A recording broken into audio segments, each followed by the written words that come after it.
नमस्कार. जय हरी विठ्ठल.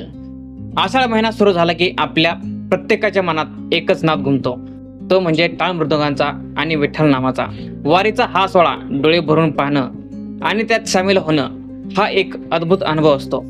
आणि या वारीत सर्वात महत्त्वाचा, सर्वात सुंदर प्राण म्हणजे दिंडी.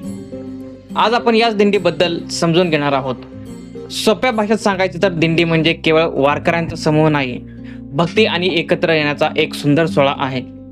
पालखीच्या सोबत विठ्ठल नामाचा गजर करत टाळ मृदुंगांच्या टाळावर पायी चालणाऱ्या वारकऱ्यांच्या शिस्तबद्ध गटाला आपण म्हणतो दिंडी. वारीत एकूण किती दिंड्या असतात हे तुम्हाला माहिती आहे का? मित्रांनो, वारीमध्ये शेकडो दिंड्या असतात आणि यामध्ये दोन प्रकार असतात. पहिली दिंडी म्हणजे नोंदणीकृत दिंड्या, ज्यांची पालखी सोहळ्यात अधिकृत नोंदी असते. माऊलींच्या आणि तुकोबांच्या पालखीत अशा प्रत्येक 300 ते 350 पेक्षा जास्त नोंदणीकृत दिंड्या असतात. आणि दुसरा म्हणजे विना नोंदणीकृत दिंड्या, ज्यांची अधिकृत नोंदी नसली तरी भक्तिभावाने ते मुख्य पालखीसोबत चालत असतात. महाराष्ट्राच्या कानाकोपऱ्यातून येणाऱ्या अशा लहान मोठ्या दिंड्या एकत्र आल्या की हा आकडा हजारोच्या घरात जातो. चला आता बघूया दिंडी कशी चालते. लाखोंची गर्दी असूनही वारीत कधी गोंधळ होत नाही. याचं कारण म्हणजे दिंडीची शिस्त. प्रत्येक दिंडीचा एक ठरलेला क्रम असतो.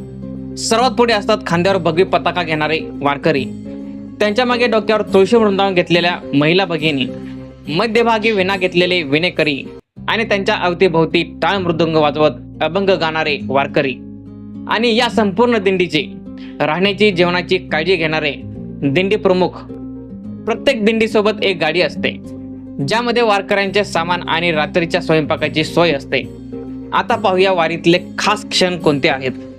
वारी फक्त चालणं नाही, तर तो एक उत्सव आहे. वाटेत होणारे रिंगण सोहळे, जिथे घोडे धावतात, वारकरी फुगड्या खेळतात, ते बघून अंगावर काटा आल्याशिवाय राहत नाही. रात्रीच्या मुक्कामाच्या ठिकाणी प्रत्येक दिंडीत कीर्तन, भारुड आणि प्रवचन होतात, ज्यातून मनोरंजन सोबतच समाज प्रबोधनही होतं. शेवटी श्रीमंत असो या गरीब, सुशिक्षित असो या अशिक्षित, दिंडीत आल्यावर प्रत्येक जण एकच होतो. इथे प्रत्येकाला आदराने माऊलीच म्हटलं जातं.